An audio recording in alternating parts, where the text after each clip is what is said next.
Okay, assalamu alaikum guys. So in this in this lesson, we're going to cover the default verbal sentences.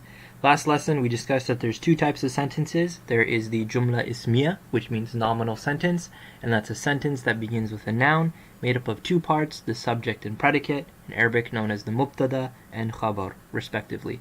And then the second type is a jumla fi'liya, which is known as a verbal sentence, and that's a sentence beginning with a verb. And that has three parts to it, right? There is the fi'l, which is the verb, the fa'il, which is the doer, and the maf'ul, which is the object. The doer of the action, is in a state of rafa', so it's either going to have a dhamma on the ending or a double dhamma in most cases, and then the one receiving the action, the maf'ul, will be in a state of nasb, meaning you'll either have a single fatha or a double fatha in most cases. So let's take a look at this example. Nasara Muhammadun Zaydan. So we know Muhammad is the one doing the action because of the rafa', and we know that Zaydan is the one receiving it because of the nasb, because it's in a state of nasb. So we translate this as Muhammad helped Zayd. Let's continue on. So let's look at some more examples. Nasara Hamadun. Right? Nasara Hamadun. This would be Hamad helped. We know that Hamad is the doer because it's in a state of rafa and it's coming after a verb, so Hamad helped. Nasara Hamadan. So what's happening here? So this would be translated as he helped Hamad, right? He helped Hamad. And we know that Hamad is the one now being helped because it's in a state of nasb, right? If we want to turn Hamad into the doer, we put him into a state of rafa'. So let's see, Nasarna means we helped. If we want to say we helped Alim, it would be Nasarna Aliman.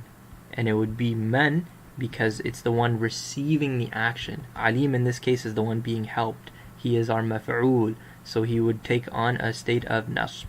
Now this alif here is simply added for script reasons. Whenever you have a double fatha on the end of a word, an alif is added for script reasons. That's just something to keep in mind. The only time that it's not added is when there's a ta marbuta on the end of a word, and it's this ta here. Let me see if I can get it. Yeah, that one there. That ta. When that's on the end of a word, you don't add an alif, even if it has double fatha. Let's look at some more examples. Nasarat, she helped. We would want to turn it into Nina helped Alim. So it'd be Nasarat, Ninu, Aliman. So in this case, it's Ninu. It's in a state of rafa', so we know Nina is the one doing the helping. And we know Alim is the one receiving the helping because it's in a state of nasb, which is represented by the double fatha on the end. One thing to keep in mind is that the action is going to match the doer. So Nina is feminine, so we're going to be dealing with Nasarat, which will be the feminine version of Nasara. And one thing to keep in mind is Nina does not take a double tanween because it's a non-Arab name, and non-Arab names do not take tanween, and also feminine names don't take tanween. So let's look at another example. Fataha Hasanun, which means Hasan opened.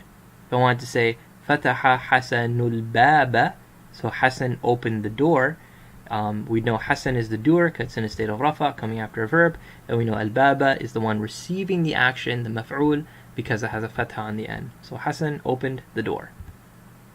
Let's get another example. Fatahtu, which means I opened. If I want to say I opened the door, we would simply just take door and put it into a state of nasb, coming after the verb, and it would be Fatahtul Baba. So I opened the door. So Daraba Alimun, Alim hit. We know Alim is the one doing the action because it's in a state of rafa, and it's coming after a verb. And if I want to say Alim hit Umar, we would take Alim, leave it in that state of rafa, and then add in Umar and put him into a state of nasb. So now we know he's the maf'ul, the one receiving the action. And it would go Daraba Alimun Umaran. So Alim hit Umar.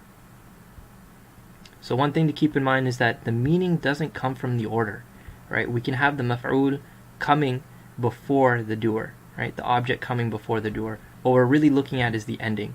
So if it's in a state of rafa, then it's going to be the doer. If it's in a state of nasb, then it's going to be the one receiving the action. And yeah, that is the super basic verbal sentence. Assalamu alaikum.